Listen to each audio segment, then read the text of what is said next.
Hello friends, എല്ലാവർക്കും സൂബിക്കിൻ്റെ പുതിയൊരു വീഡിയോയിലേക്ക് സ്വാഗതം. അപ്പോൾ ഇന്നത്തെ വീഡിയോയിൽ ഞാൻ കാണിക്കാൻ പോകുന്നത് ഇതുപോലെ നമ്മുടെ ചുരിദാറിലോ അല്ലെങ്കിൽ ഷാളിലോ ഒക്കെ എന്തെങ്കിലും കീറലുകൾ ഉണ്ടെന്നുണ്ടെങ്കിൽ സ്റ്റിച്ചിങ് അറിയാത്തവർക്കും അതേപോലെ തയ്യൽ മെഷീൻ ഇല്ലാത്തവർക്കും ഈസി ആയിട്ട് ചെയ്യാൻ പറ്റിയിട്ടുള്ള ഒരു ട്രിക്കാണെന്ന്. ഇത് നമുക്ക് പെട്ടെന്ന് തന്നെ ഒരു 10 സെക്കൻഡോടെ തന്നെ നമുക്കിത് റെഡിയാക്കി എടുക്കാം. അപ്പോൾ നമ്മൾ എങ്ങനെയാണ് ഇത് ചെയ്യാന്നുള്ളത് നോക്കിയാലോ. അപ്പോൾ ആദ്യം തന്നെ ഞാനൊരു കാര്യം പറയട്ടെ, നമ്മുടെ ചാനൽ ആദ്യമായിട്ട് കാണുന്നവരാണെന്നുണ്ടെങ്കിൽ ചാനൽ സബ്സ്ക്രൈബ് ചെയ്യാൻ മറക്കരുത്. വീഡിയോ ഇഷ്ടപ്പെട്ടാണെങ്കിൽ എന്തായാലും ലൈക്ക് ചെയ്യുകയും ചെയ്യാം. അപ്പോൾ ഇതുപോലൊരു ഹോൾ റെഡിയാക്കാൻ വേണ്ടത് നമുക്ക് ആദ്യം തന്നെ വേണ്ടത് ഇതുപോലൊരു പ്ലാസ്റ്റിക് ഷീറ്റാണ് വേണ്ടത്. അപ്പോൾ നമ്മൾ എന്തെങ്കിലും സാധനങ്ങൾ ഷോപ്പിൽ നിന്ന് വാങ്ങിയപ്പോൾ ഒക്കെ നമുക്ക് ഇതുപോലത്തെ പ്ലാസ്റ്റിക് കവറുകൾ കിട്ടാറുണ്ട്. അപ്പോൾ അങ്ങനെ എന്തെങ്കിലും ഉണ്ടെന്നുണ്ടെങ്കിൽ അതിൻ്റെ ഒരു ചെറിയ പീസ് ഒന്ന് കട്ട് ചെയ്തെടുക്കുക. അപ്പോൾ ഇങ്ങനെ ഒരു കേസ് വരുമ്പോൾ നമ്മൾ മിക്കവാറും ചെയ്യാറുള്ളത് ഇങ്ങനെ 7 തയ്ക്കാറാണ് ചെയ്യാറുള്ളത്. പക്ഷേ അത് പലർക്കും അറിയണമെന്നില്ല, കാരണം സ്റ്റിച്ചിങ് അറിയാത്തവർക്കൊക്കെ അത് ഭയങ്കര ബുദ്ധിമുട്ടാണ്. പക്ഷേ ഈ രീതി ആകുമ്പോൾ എല്ലാവർക്കും ഈസി ആയിട്ട് തന്നെ ചെയ്യാൻ പറ്റും. അപ്പോൾ ഞാൻ എന്താ ഇതുപോലെ കട്ട് ചെയ്തെടുത്തിട്ടുണ്ട്. ഇനി നമുക്ക് വേണ്ടത് ഒരു ചെറിയ പീസ് ഓഫ് ക്ലോത്ത് ആണ് വേണ്ടത്. അപ്പോൾ ഞാൻ എന്താ ഇതുപോലെ ഒരു വൈറ്റ് പീസാണ് എടുത്തിട്ടുള്ളത്. പക്ഷേ നിങ്ങൾ എടുക്കുമ്പോൾ സെയിം കളർ തന്നെ തുണി എടുക്കാൻ നോക്കുക. അപ്പോൾ ഗ്രീൻ ആണെന്നുണ്ടെങ്കിൽ ഗ്രീൻ കളർ തന്നെ എടുക്കാൻ വേണ്ടി നോക്കുക. അപ്പോൾ ഞങ്ങൾക്കത് ഡിഫറൻസ് മനസ്സിലാക്കി തരാൻ വേണ്ടിയിട്ടാണ് ഞാൻ ഡിഫറെൻറ്റ് കളറായിട്ടുള്ള തുണി തന്നെ എടുത്തിട്ടുള്ളത്.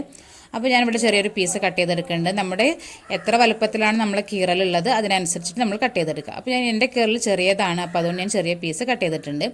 അപ്പോൾ കട്ട് ചെയ്തെടുക്കുമ്പോൾ ഈ ഒരു പീസിനേക്കാളും വലുപ്പത്തിൽ വേണം പ്ലാസ്റ്റിക് ഷീറ്റ് ഉണ്ടാവാൻ വേണ്ടിയിട്ട്, ആ കാര്യം ശ്രദ്ധിക്കുക. അപ്പോൾ ഇതുപോലെ ഈ ഒരു പീസിനെ കവർ ചെയ്തിട്ട് വേണം പ്ലാസ്റ്റിക് ഷീറ്റ് ഉണ്ടാവുക. ഇനി നമുക്ക് ഇത് നമ്മുടെ ക്ലോത്തിൻ്റെ തൊട്ട് താഴെ, ഏത് ഭാഗത്താണ് കീറലുള്ളത് ആ കീറലിന് തൊട്ട് താഴെയായിട്ട് വെച്ചുകൊടുക്കാം. അപ്പോൾ വെച്ചെടുക്കുമ്പോൾ ആദ്യം തന്നെ ഇതുപോലെ എന്തെങ്കിലും നൂലോ കാര്യങ്ങളൊക്കെ ഉണ്ടെന്നുണ്ടെങ്കിൽ ആ ഭാഗം നന്നായിട്ട് ക്ലിയർ ചെയ്തെടുക്കുക.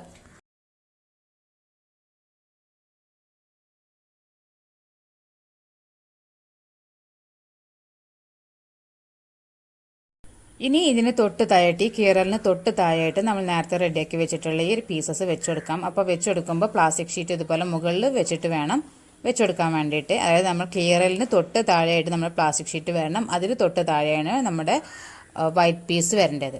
ഓക്കെ, ആ രീതിയിൽ കറക്റ്റായിട്ട് കീറലിന് തൊട്ട് താഴെയായിട്ട് തന്നെ വെച്ച് കൊടുക്കുക.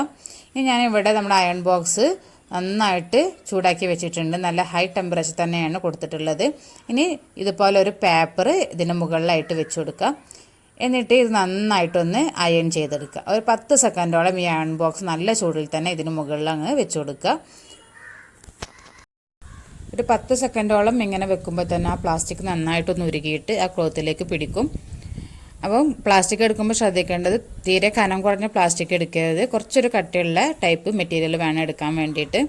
എന്നാലേ ആ ഒരു പ്ലാസ്റ്റിക്കിൻ്റെ ആ സ്റ്റിക്നെസ് നന്നായിട്ട് അതിൽ പിടിക്കുള്ളൂ.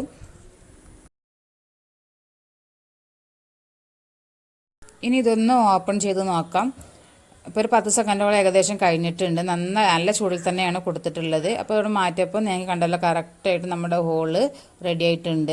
അപ്പോൾ ഇവിടെ നിങ്ങളൊരു വൈറ്റ് കളറിൽ കാണുന്നുണ്ടാകും, കാരണം നമ്മൾ തൊട്ട് താഴെ വൈറ്റ് കളർ പീസാണ് വെച്ചിട്ടുള്ളത്. അപ്പോൾ നിങ്ങൾക്ക് മനസ്സിലാക്കി തരാൻ വേണ്ടിയിട്ടാണ് ഞാൻ അങ്ങനെ ചെയ്തിട്ടുള്ളത്. അപ്പോൾ നിങ്ങൾ വെക്കുന്ന സമയത്ത് എക്സാക്റ്റ് സെയിം കളർ തുണി തന്നെ എടുക്കാൻ നോക്കുക.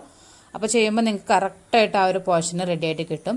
എന്നാൽ ജസ്റ്റ് അതിൻ്റെ മുകളിൽ നന്നായിട്ടൊന്ന് അയൺ ചെയ്ത് കഴിഞ്ഞാൽ നമ്മുടെ പീസ് റെഡി ആയിട്ടുണ്ട്.